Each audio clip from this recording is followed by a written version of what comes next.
4月4号至7号，欧洲卫视双语快讯开通特别节目，关注法国总统马克龙访华行程。欧洲卫视首席特派记者陈晨进行全程跟踪报道。Du 4 au 7 avril, un numéro spécial est consacré à la visite en Chine du président français, avec notre envoyé spécial Sylvie Chen. 4月5号下午，法国总统马克龙参观了红砖博物馆，并参加了中法文化之春的开幕式。中法文化之春仍然是中国最大的外国节日，自创建以来吸引了15000名观众。第17届中法文化之春包括60多个项目，如上海的超现实主义展览、法国电影回顾展，以及专门为中法漫画举办的漫画艺术节。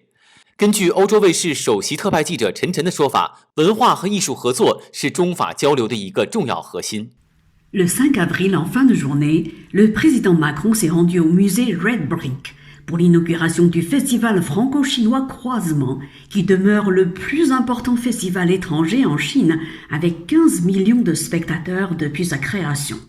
Cette 17e édition du festival comporte plus de 60 projets, tels qu'une exposition sur le réalisme à Shanghai, des rétrospectives de cinéma français ou encore la fête des bulles consacrée à la bande dessinée franco-chinoise. Selon Sylvie Chen, notre envoyée spéciale, les coopérations culturelles et artistiques constituent un axe majeur des relations franco-chinoises. Les coopérations culturelles et artistiques sont un axe majeur des relations franco-chinoises. Juste après sa rencontre avec la communauté française à l'ambassade de France en Chine, Emmanuel Macron continue sa première journée de visite d'État ici au musée Red Brick où il va inaugurer le festival Croisement. C'est le festival étranger le plus important ici en Chine avant une visite inaugurale d'exposition. Les relations culturelles franco-chinoises seront en outre à l'honneur en 2024, année qui marque le 60e anniversaire des relations diplomatiques entre les deux pays et également le tourisme culturel entre la France et la Chine.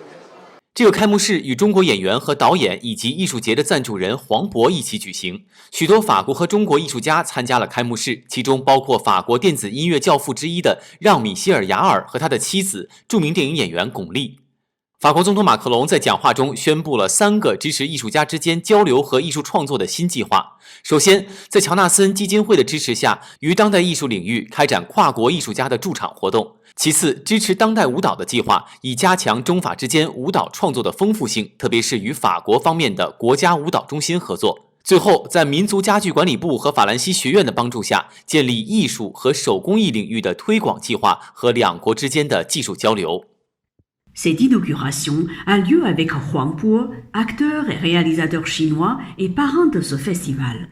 De nombreux artistes français et chinois y ont assisté, parmi lesquels Jean-Michel Jarre, un des parrains de la musique électronique en France, et son épouse Gong Li, célèbre actrice de cinéma. Dans son discours, le président français a annoncé 3 nouveaux programmes de soutien aux échanges entre artistes et à la création artistique. D'abord, une résidence d'artistes croisés dans le domaine de l'art contemporain avec le soutien de la Fondation Jonathan K.S. Cho. Ensuite, un programme de soutien de la danse contemporaine pour intensifier notre enrichissement chorégraphique mutuel en lien notamment avec le Centre national de la danse côté français. Enfin, un programme de mobilité dans le domaine des métiers d'art et de l'échange des savoir-faire entre les deux pays avec l'aide en France du Mobilier national et de l'Institut de France.